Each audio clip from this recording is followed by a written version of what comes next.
MANSORY LINEA ORO 1 of 1 based on Royce Cullinan. The body is embellished with various gold inlays, including 24-karat leaf finishes, and has a bitone look that combines turquoise at the front end with black at the back end. Hence, the accents that can be seen on the hood, wheels, and some trim that make it appear even brasher were made using gold leaves.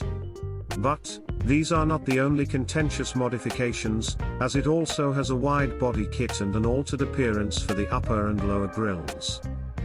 It includes the redesigned side skirts, rear spoilers, front bumper attachment, and sportier diffuser with an additional brake light in the center. The vehicle rides on a pair of 10 by 24-inch wheels, known as the FD.15, that were created by the same tuning business, and more trim is visible all around. Opening the door exposes a cockpit that seems as contentious, with an excessive amount of turquoise that is everything but elegant.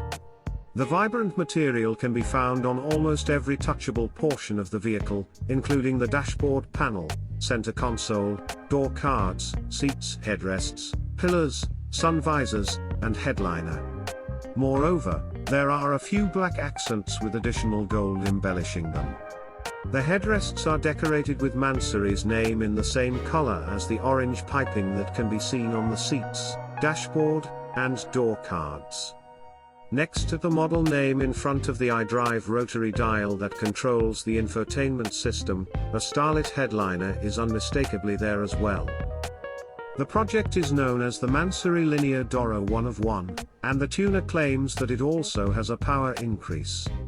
The twin-turbo 6.75-liter V12 engine produces 610 PS, 601 horsepower/449 kilowatts, and 950 newton meters, 701 pounds to foot, of torque, a 5.0 second 0 to 100 kilometers per hour, 0 to 62 miles per hour, acceleration time, and a top speed of 280 kilometers per hour, 174 miles per hour.